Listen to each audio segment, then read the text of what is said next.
NEET में इस बार 24 लाख बच्चे परीक्षा दिए थे। 6 सेंटर में गलती से गलत सेट्स ऑफ क्वेश्चन आ गई।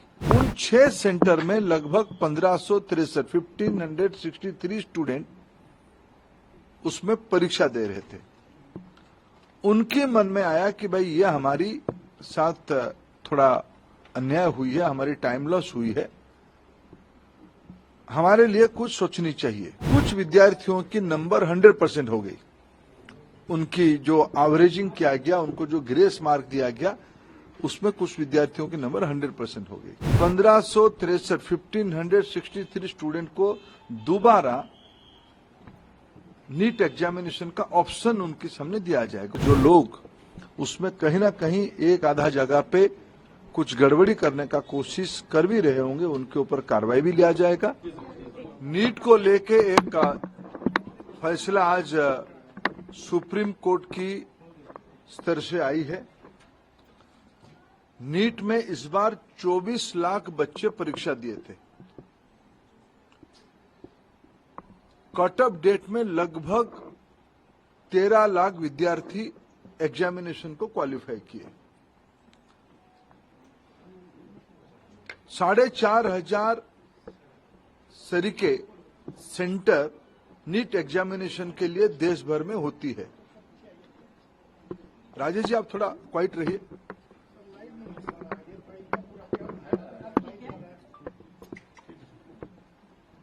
साढ़े 4,500 सेंटर देश भर में होती है। अनेक देशों में भी नीट की सेंटर होती है। खाड़ी के देशों में होती है, पड़ोस के देशों में होती है, और 13 भाषा में एग्जामिनेशन होता है। दुर्भाग्य से इस बार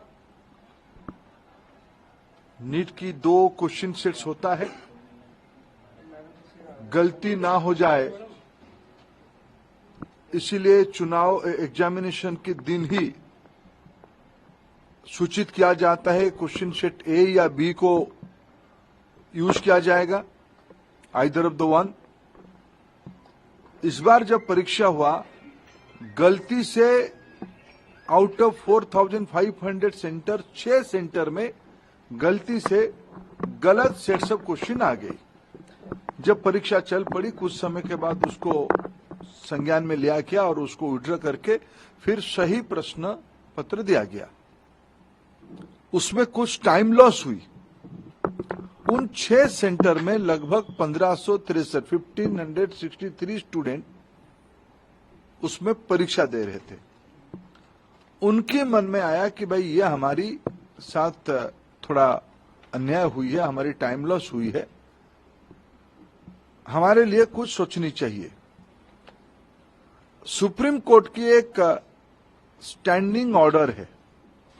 इस प्रकार की कहीं एंट्रेंस में कुछ विषय आती है तो री एंट्रेंस ना कराते हुए एक एवरेज मार्किंग, ग्रेस मार्किंग की मेथड पे उनको कंपनसेट किया जा सकता है।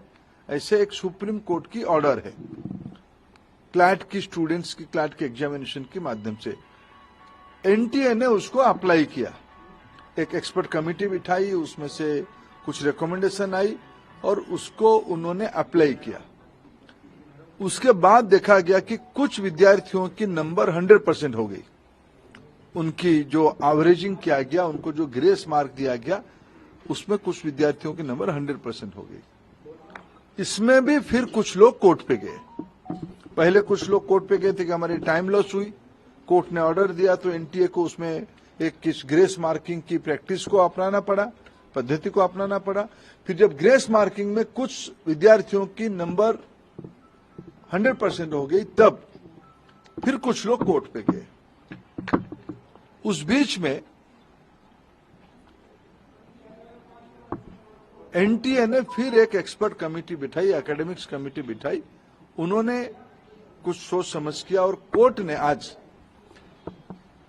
उस कमेटी के ऑब्जर्वेशन को देखते हुए आज ऑनरेबल सुप्रीम कोर्ट ने स्पष्ट किया है उन 1563 स्टूडेंट्स को री एग्जामिनेशन का अपॉर्चुनिटी दिया जाए।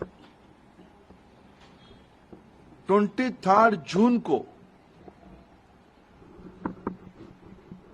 1563 स्टूडेंट को दोबारा नीट एग्जामिनेशन का ऑप्शन उनके सामने दिया जाएगा। वो परीक्षा दे सकते हैं, नहीं तो जो उनको ओरिजिनल परीक्षा की जो नंबर है उनको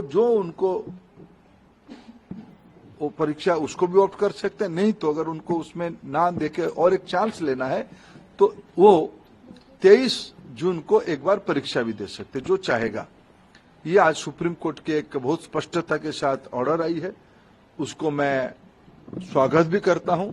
शायद उसके बाद नीट को लेके जो एक संशय और जो शंका सामने आई थी वो आज समाप्त हो रही है। कुछ और विषय ध्यान में आई है, सरकार गंभीरता से उस विषय को ध्यान पे लिया है। हमें पूरा पारदर्शिता, कुछ विषय क्वेश्चन लीक की भी आई है, कुछ रिट पिटीशन उसके ऊपर भी लगी और सुप्रीम कोर्ट की संज्ञान में है, उसके ऊपर भी सरकार अपना स्पष्ट मत रखेगा। मेरे जितना जानकारी है, नीट एक कॉम्पिटेंट एग्जामिनेशन करने वाला अथॉरिटी बन चुकी है।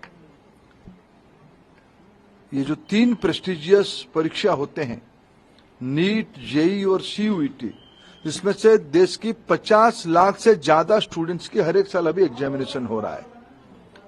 विश्वसनीयता बढ़ी है, इसलिए आने वाले दिनों में सारे प्रकार की शंका संशय को दूर करने के लिए और पारदर्शिता लिया जाएगा, और जो लोग उसमें कहीं ना कहीं एक आधा जगह पे कुछ गड़बड़ी करने का कोशिश कर भी रहे होंगे उनके ऊपर कार्रवाई भी लिया जाएगा।